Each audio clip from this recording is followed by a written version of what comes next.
ವರ್ಷದಿಂದ ಮಾಡೋದು ಹಿಡಿಯುತ್ತೆ ಅದು ಈ ಥರ ಏನು ಮಾಡಲ್ಲ.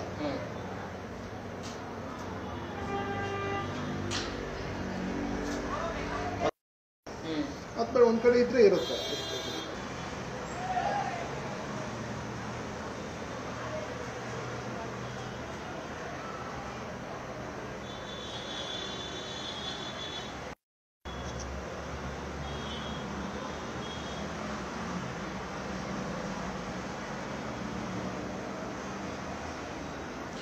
ಅಂದ್ರೆ ಒಂದ್ರಲ್ಲ ಒಂದು 4x4 ಇಂಚಿನ ಪ್ಲಾಟ್ಫಾರ್ಮ್ ಮಾಡೋದು ತುಂಬಾ ಟೈಮ್ ಹಿಡಿಯುತ್ತೆ, ಆಗಲ್ಲ ಅಂತ ಸುಮ್ಮನಾಗಿ ಫ್ರೀ.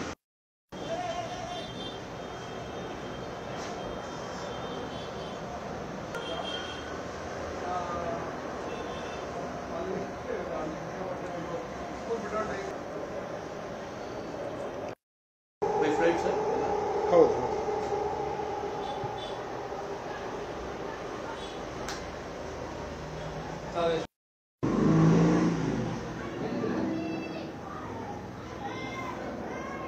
ಇಲ್ಲ ಜೈನ್ ಭವನದಿಂದ ಹೊರಗಡೆ ಬನ್ನಿ. ಜೈನ್ ಭವನದಲ್ಲಿ ಹೋಗ್ಬೇಡಿ, ಜೈನ್ ಭವನ ಹೋಗ್ಬೇಡಿ. ಅಲ್ಲಿ ಪ್ರೋಗ್ರಾಮ್ ಮಾತಾಡ್ತೀನಿ. ಹಾಯ್, ಎಲ್ಲರಿಗೂ ನಮಸ್ಕಾರ. ಬನ್ನಿ ಬನ್ನಿ. ಎಲ್ಲಿ ನೀವು ಕಳಿಸ್ಲೇ ಇಲ್ಲ ಆಡಿಯೋ? ವಿತೌಟ್ ಆಡಿಯೋ ಬೇಕೇ ಬೇಕು. ಹಾ ಹೌದು, ಅದನ್ನ ನಿಮ್ಗೆ ಹೇಳುತ್ತಾರೆ ಸರ್.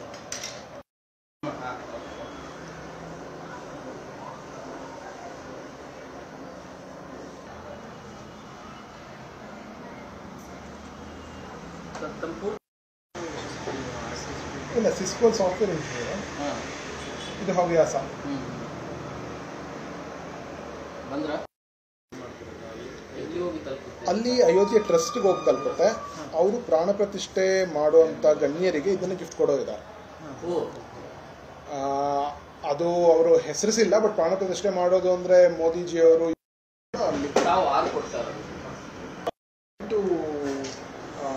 ದೇಶದೆಲ್ಲೆಡೆ ರಾಮನಾಮ ಜಪ ಜೋರಾಗೇ ಇದೆ. ಸೊ ರಾಮನ ಪ್ರಾಣ ಪ್ರತಿಷ್ಠಾಪನೆಯ ದಿನ ಸಾಕಷ್ಟು ಸಂಖ್ಯೆಯಲ್ಲಿ ವಿಶ್ವಾದ್ಯಂತನೂ ಕೂಡ ಬೇರೆ ಬೇರೆ ಕಡೆಯಿಂದನೂ ಕೂಡ ಭಕ್ತರು ತಮ್ಮ ಸೇವೆಯನ್ನ ಮಾಡ್ತಾ ಇದ್ದಾರೆ.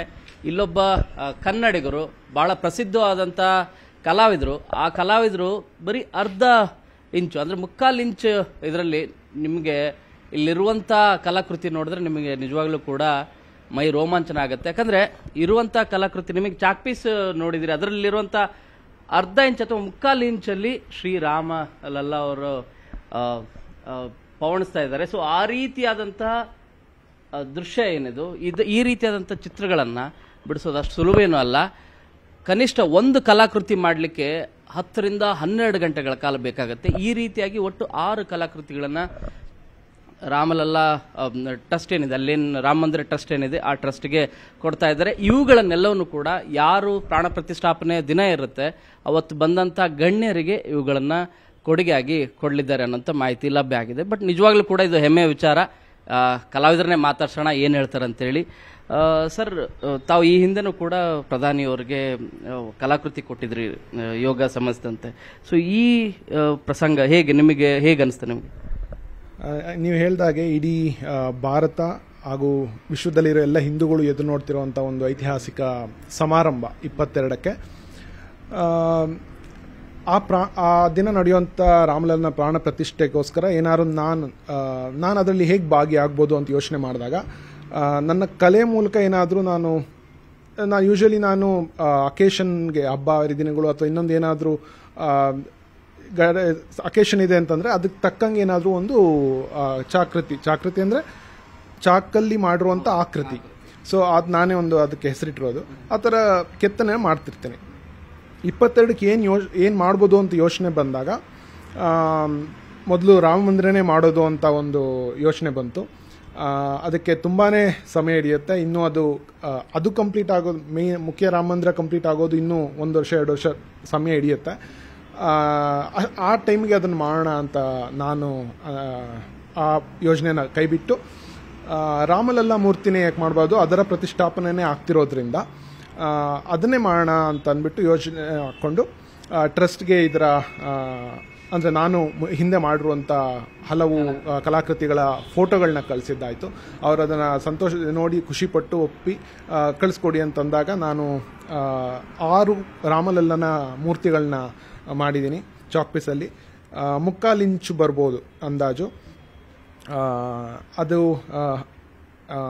ಕೇಸರಿ ಬಣ್ಣದ ಚಾಕ್ ಪೀಸ್ನಲ್ಲಿ ಮಾಡಿರುವಂಥದ್ದು. ಧನುರ್ಧಾರಿ ಆಗಿರುವಂಥದ್ದು ಬಾಲರಾಮನ ಮೂರ್ತಿ. ನನಗೆ ನಿನ್ನೆ ಹೊರಗಡೆ ಬಂದಂಥ ಬಾಲರಾಮನ ಅಲ್ಲಿ ಪ್ರತಿಷ್ಠಾಪನೆ ಆಗಲಿರುವಂಥ ಬಾಲರಾಮನ ಪಿಕ್ಚರ್ ಯಾರೂ ನೋಡಿರಲಿಲ್ಲ ಹೇಗಿದೆ ಅದು ಅಂತ. ನಾನು ಹುಡುಕಿ ಕೆಲವೊಂದು ಪಿಕ್ಚರ್ಗಳನ್ನ ಸಂಗ್ರಹಿಸಿಕೊಂಡು ಅದರಲ್ಲಿ ನನಗೆ ಬೇಕಾದ ರೀತಿಯಲ್ಲಿ ಅದನ್ನು ಮಾಡಿದ್ದೀನಿ. 6 ಒಂದೇ ಥರ ಇದೆ. ಅದನ್ನು ಅಯೋಧ್ಯೆಗೆ ಕಳಿಸ್ಕೊಡ್ತಾ ಇದ್ದೀನಿ. ತಾವು ಮಾಡಿದಂಥ ಕಲಾಕೃತಿ ಅನ್ನೋದು ನಿಜವಾಗ್ಲೂ ಕೂಡ ಅದ್ಭುತ. ಇವು ಯಾರು ಗಣ್ಯರಿರ್ತಾರೆ ಅವ್ರಿಗೆ ಕೊಡುಗೆಯಾಗಿ ಹೋಗ್ತಾ ಇದೆ ಅನ್ನೋ ಮಾಹಿತಿ ಸಿಗ್ತಾ ಇರೋದು. ಇದ್ರ ಬಗ್ಗೆ ತಾವೇನು ಹೇಳ್ತೀರಿ? ಇದರಲ್ಲಿ ಪ್ರಧಾನಿಯವರು ಕೂಡ ಇರ್ತಾರೆ, ಪ್ರಮುಖ ಗಣ್ಯರು ಕೂಡ ಇರ್ತಾರೆ. ಅಲ್ಲಿ ಪ್ರತಿಷ್ಠಾಪನೆಯಲ್ಲಿ ಭಾಗವಹಿಸುವಂಥ ಗಣ್ಯಾತಿ ಗಣ್ಯರು ಏನಿದ್ದಾರೆ ಗರ್ಭಗುಡಿಯಲ್ಲಿ 5-6 ಜನ, 5-7 ಜನ ಇರ್ಬೋದು. ಅದರಲ್ಲಿ ಅದನ್ನು ಟ್ರಸ್ಟ್ ಅವರು ಸೂಕ್ತವಾಗಿ ಇದನ್ನು ಯಾರಿಗೆ ಕೊಡುಗೆ ಕೊಡ್ಬೋದು, ಉಡುಗೊರೆ ಕೊಡ್ಬೋದು ಅಂತ ಅವರು ತೀರ್ಮಾನ ಮಾಡ್ತಾರೆ.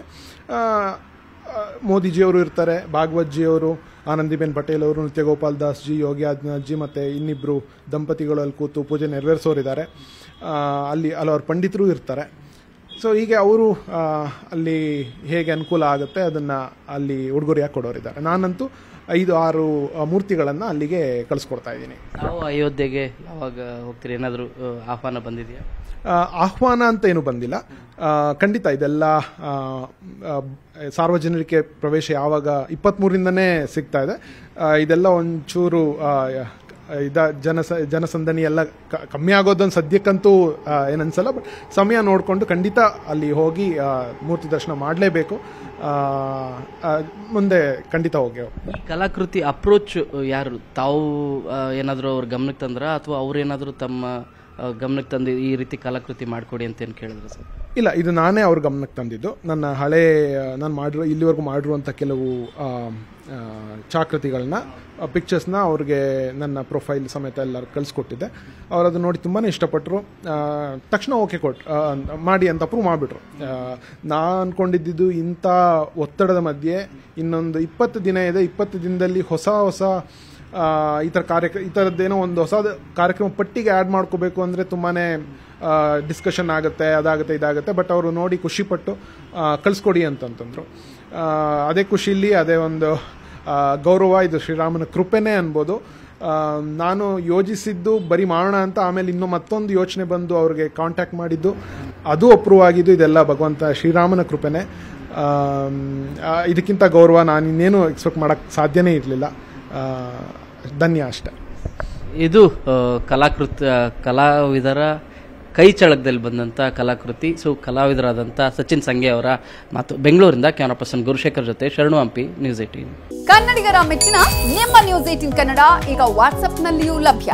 ಕರ್ನಾಟಕ ಮತ್ತು ದೇಶ ವಿದೇಶದ 360 ಡಿಗ್ರಿ ಸುದ್ದಿ ವಿವರವನ್ನ ನೀವು ನಿಮ್ಮ ಕೈ ಬೆರಳುಗಳಲ್ಲಿಯೇ ಪಡೆಯೋದಿಕ್ಕೆ ಈ QR ಕೋಡ್ ಅನ್ನ ಸ್ಕ್ಯಾನ್ ಮಾಡಿ. ನಮ್ಮ ಚಾನೆಲ್ ಅನ್ನ ಫಾಲೋ ಮಾಡಿ, ನೋಟಿಫಿಕೇಶನ್ ಆನ್ ಮಾಡಿ.